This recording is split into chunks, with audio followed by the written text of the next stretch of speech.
Assalamualaikum warahmatullahi wabarakatuh. Perkenalkan, kami dari kelompok 3 yang akan membahas mengenai tentang penduduk dan lingkungan hidup. Di sini kami akan memperkenalkan anggota kelompok 3. Yang pertama saya sendiri, Imratul Azizah dengan NIM 200210204045. Saya Safira Ayu Primadani dengan NIM 200210204106. Saya Ajri Maulidi Amin 200210204112. Dan saya Fiatus Zahro dengan nomor NIM 20021020404026. Itu penduduk.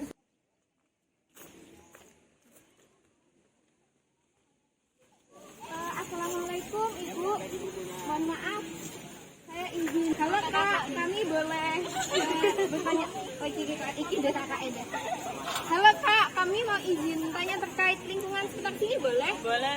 Iya, jadi gini Kak, kira-kira dari lingkungan ini sendiri terkait permasalahan-permasalahan untuk lingkungannya ini ada apa enggak kira-kira Kak? Ada kayaknya. Ada, contohnya seperti apa Kak? Seperti sampah yang berserakan itu. Oh, seperti sampah-sampah itu Kak ya? Ya. Dari apa ya, dari lingkungan sekitar sini apakah tidak ada yang menangani terkait perihal sampah-sampah ini Kak? Ada biasanya setiap 1 minggu sekali. Oh, biasanya untuk pengambilannya hari Sabtu apa Minggu? Kalau nggak salah hari Minggu kan, hari Minggu hari libur. Berarti besok Kak ya? Iya. Oh iya. Terima kasih Kak ya. Ya, terima kasih Kak. Terima kasih banyak. Masalah kependudukan di Indonesia.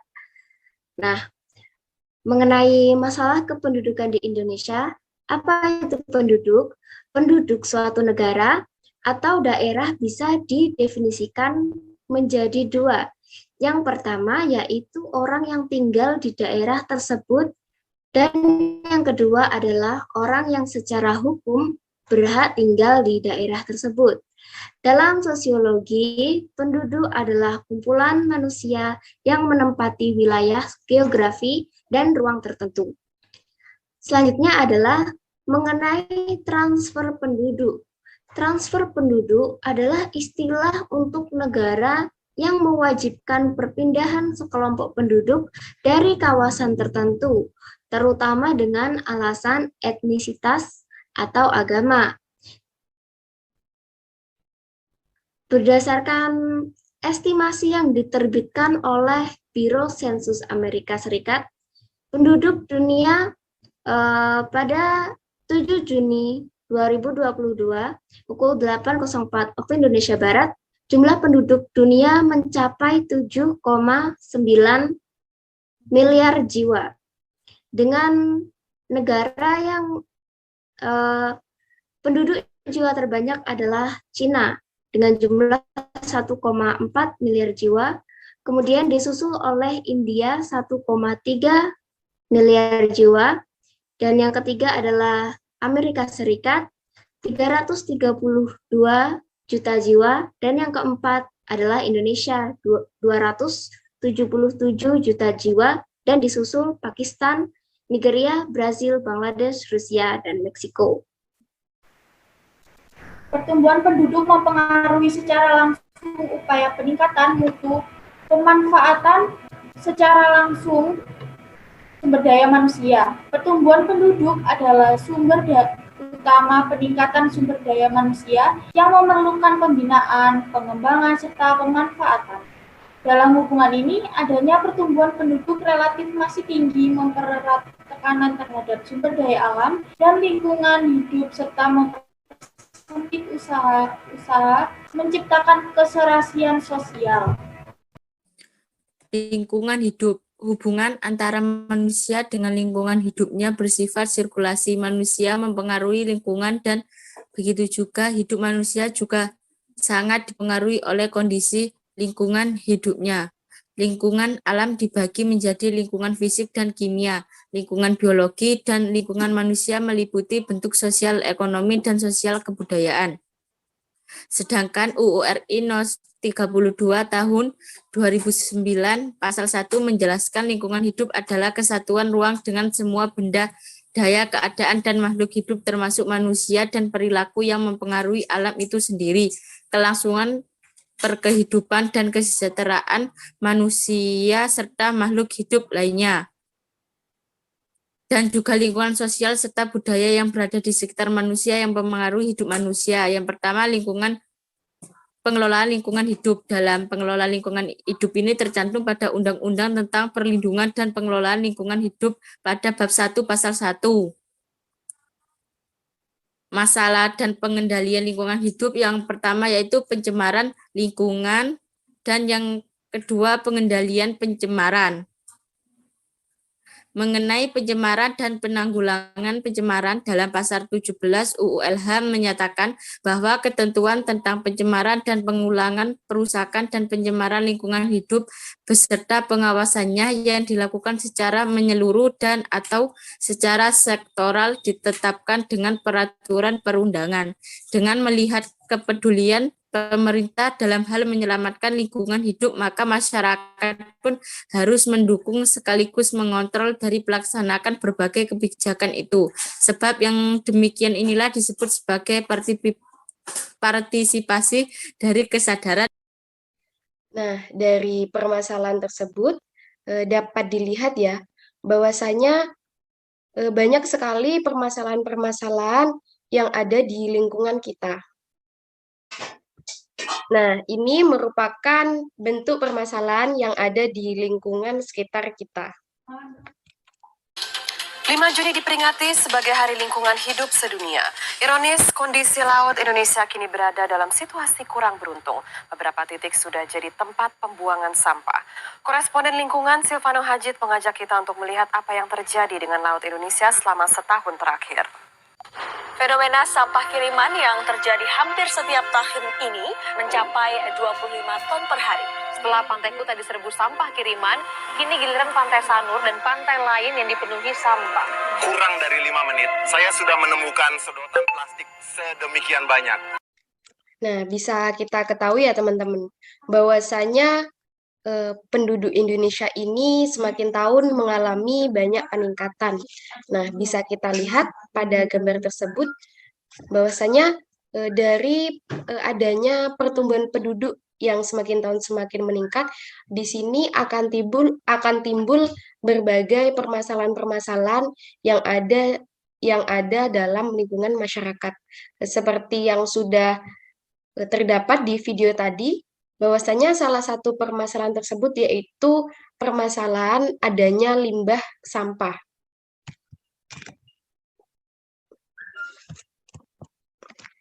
Nah, ini teman-teman bisa kita lihat ya gambar di samping ini.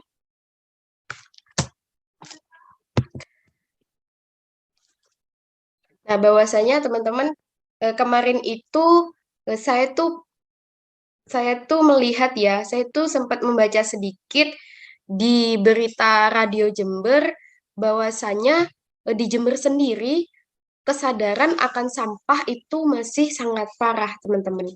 Nah, jangankan melakukan pengelolaan sampah, bahkan masyarakat itu masih ada yang buang sampah sembarangan. Nah, di sini menurut teman-teman gimana? Kira-kira yang teman-teman tahu itu di lingkungan daerah Jember itu gimana? Setahu saya ya Mbak, di tiap daerah itu kan pasti ada gitu yang pembuangan sampah, entah itu sembarangan atau apa gitu. Saya juga pernah melihat seperti di sungai-sungai gitu Mbak, banyak sekali sampah-sampah, terutama sampah plastik gitu. Nah, saya ini memiliki penanggulangan beberapa cara gitu agar sampah itu tidak berserakan di sungai ataupun di lahan-lahan umum. Kalau menurut saya ya Mbak, kan saya sering melihat biasanya itu di sungai, di pinggir jalan itu banyak sampah. Waktu hujan sampah tersebut kan meluap, sehingga terjadi banjir di sepanjang jalan. Maka cara mengatasi permasalahan orang yang membuang sampah sembarangan di sungai dengan cara membuat bank sampah. Masyarakat harus membuang sampah di bank sampah tersebut yang sudah dibuatkan dan sampah yang diseratkan di sungai harus dikumpulkan di bank sampah sehingga sampah bisa didaur ulang menjadi sesuatu yang bermanfaat. Banyak UKM yang memanfaatkan sampah menjadi suatu barang-barang yang lebih jelas atau yang lebih berharga seperti membuat kerajinan berupa tas, berupa dompet, dan lain sebagainya. Jika di setiap daerah menerapkan bank sampah ini, nantinya volume sampah di sungai bisa berkurang sehingga tidak terjadilah banjir di sepanjang jalan tersebut, Mbak. Nah, iya betul sekali Mbak Via. Bahwasanya kita perlu ya adanya pembuatan bank sampah itu. Dan saya juga ingin sedikit menambahkan ya, bahwasanya di situ sebelum diadakannya bank sampah, kita di situ juga perlu mengadakan seperti sebuah edukasi, seperti itu ya. Seperti sebuah edukasi kepada masyarakat. Nah, bagaimana nantinya dari kami itu akan memfasilitasi seperti misalnya bank sampah yang tadi disebutkan Mbak Via itu. Nah, agar dari situ masyarakat juga tahu bahwasanya terkait permasalahan sampah ini sudah ada konsep penanggulangan dari pemerintah daerah tersebut seperti itu. Nah, mungkin nanti di situ dengan adanya edukasi, kemudian arahan-arahan, nah mungkin dari situ insya Allah ya adanya permasalahan sampah ini bisa sedikit-sedikit itu akan terselesaikan seperti itu. Dan juga ini juga teman-teman ya, benar sekali ya terkait sampah yang banyak kita jumpai di sepanjang pinggiran sungai ya. Nah, bahwasanya kemarin itu akhir-akhir ini kan kita itu sering hujan ya. Nah, biasanya kalau misalkan hujan itu di daerah perumahan Bumi Mangli Permai, Kecamatan Kaliwates, Kabupaten Jember, itu kan di situ sering sekali terjadi banjir ya. Nah, ternyata setelah dievaluasi oleh pemerintah setempat, bahwasanya di situ Bupati Jember, Bapak Hendi itu menyampaikan bahwasanya ternyata betul sekali penyebab banjir bandang yang terjadi di wilayah tersebut itu dikarenakan adanya timbunan sampah, teman-teman. Nah, di situ adanya timbunan sampah, kemudian di situ terjadi pendangkalan sungai gitu. Jadi kan sungai kalau misalkan ketimbun sampah itu kan lama-lama kan akan dangkal seperti itu. Akhirnya di situ tidak mampu menampung air. Seperti itu, teman-teman. Nah, mungkin dari teman-teman yang lain ada solusi lain nih terkait permasalahan sampah tersebut. Nah, saya setuju dengan itu penanggulangan yang telah disebutkan oleh Mbak Aziza, Mbak Fiatus, itu sangat bagus sekali. Nah, karena sampah ini benar-benar saya melihat sampah ini di mana-mana itu, nggak cuma di sungai, tapi saya selalu melihat sampah ini ada di jalanan. Jadi menanggulangi sampah ini sebelum jauh-jauh bisa dimulai dari diri kita sendiri. Nah, caranya kita bisa menerapkan prinsip 4R. Apa itu? Prinsip 4R yaitu reduce, reuse, recycle, dan replace. Apa itu reduce? Reduce yaitu mengurangi. Nah, sebisa mungkin kita ini mengurangi penggunaan barang-barang, apapun itu yang kita pergunakan. Karena semakin kita memakai barang-barang itu, maka kita akan menghasilkan sampah yang lebih pula. Nah, yang kedua adalah reuse. Apa itu? Yaitu memakai kembali. Nah, kita sebisa mungkin ini memilih barang-barang yang bisa dipakai kembali. Jadi kita hindari pemakaian barang-barang yang sekali buang. Jadi lebih baik kita memakai barang yang bisa dipakai berkali-kali. Seperti itu. Kemudian ada recycle, yaitu mendaur ulang. Nah, daripada kita membuang sampah itu yang tidak berguna lagi, kita ini bisa mendaur ulangnya lagi menjadi barang yang berguna. Contohnya kita bisa membuat DIY itu. Dari plastik, misalnya kita buat tas, dari plastik, botol plastik itu kita buat tempat pensil atau yang lainnya. Seperti itu. Dan yang keempat adalah replace, yaitu mengganti. Jadi kita teliti barang-barang yang kita pakai sehari-hari, kita ganti barang-barang yang biasanya itu dipakai sekali dengan barang yang tahan lama. Nah, misalnya ini kita kan biasanya belanja ini menggunakan kantong kresek ya. Nah, kita ganti dengan misalnya menggunakan keranjang atau tas kain atau tas kertas gitu. Jadi kita bisa mengurangi sampah yang berserakan gitu, yang kita hasilkan seperti itu. Bagaimana teman-teman? Oh, Mbak, saya juga sangat setuju sekali ya dengan pendapat kalian semua itu. Ini saya juga ada beberapa penanggulangan seperti penanggulangan tersebut itu dapat terjadi jika masyarakatnya itu peka dan bertanggung jawab terhadap sekitar. Jika masyarakatnya itu dalam memperlakukan sampah, serta pemerintah perlu mendorong ke arah pengelolaan basis komunal. Semakin sadar masyarakat akan pentingnya kebersihan lingkungan, akan semakin mudah proses ini dapat dilaksanakan. Untuk itu, peran pemerintah, LSM, serta peran dunia usaha dalam mensosialisasikan hal ini dan harus didukung dengan penerapan peraturan perundang-undangan terkait lingkungan serta penerapan perundang-undangan tentang pengelolaan sampah disertai peraturan daerah atau perda yang lebih tegas. Pada akhirnya akan menentukan keberhasilan dalam penanggulangan masalah sampah khususnya di perkotaan atau di daerah Jember, serta mensukseskan pembangunan pertanian organik Indonesia, sistem pertanian yang berkelanjutan. Jadi Mbak, jika masyarakat itu sudah sadar terkait pentingnya lingkungan itu terhadap sampah, akan menyebabkan tidak adanya banjir, tidak ada tumpukan sampah seperti itu. Kemudian jika ada masyarakat yang membuang sampah secara sembarangan itu harus didenda agar masyarakat itu tidak semena-mena gitu lagi Mbak. Seperti pemerintah kan membuat perundang-undangan terkait membuang sampah sembarangan. Seperti itu menurut saya Mbak, bagaimana?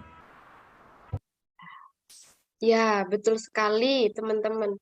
Yang disampaikan Mbak Cilma, kemudian Mbak Zahro, dan Mbak Sefira, itu sangat menjawab ya terkait bagaimana cara kita menanggulangi masalah sampah ini yang ada di lingkungan sekitar kita seperti itu. Bagaimana cara kita belajar, kemudian juga kesadaran dari diri sendiri, itu yang sangat perlu ya, bagaimana cara kita itu menyikapi terkait adanya sampah ini, seperti itu. Mungkin dari saya cukup. Dari teman-teman, apa ada tambahan terkait permasalahan ini? Dari saya juga sudah Mbak, sudah pembahasan yang kita bahas tadi itu mulai dari pengertian hingga permasalahan dan penanggulangan itu sudah sangat jelas terkait penduduk dan lingkungan hidup yang kita bahas. Jadi bisa diakhiri dari saya. Dan saya juga cukup. Sekian.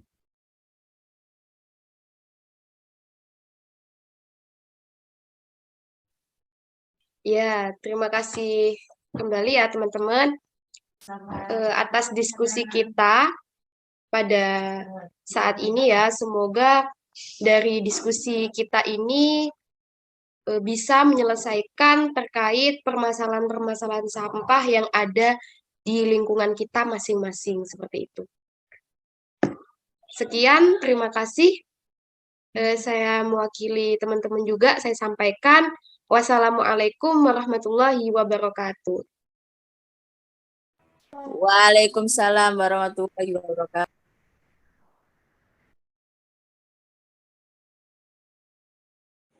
Mari kita jaga lingkungan agar bumi tidak menangis.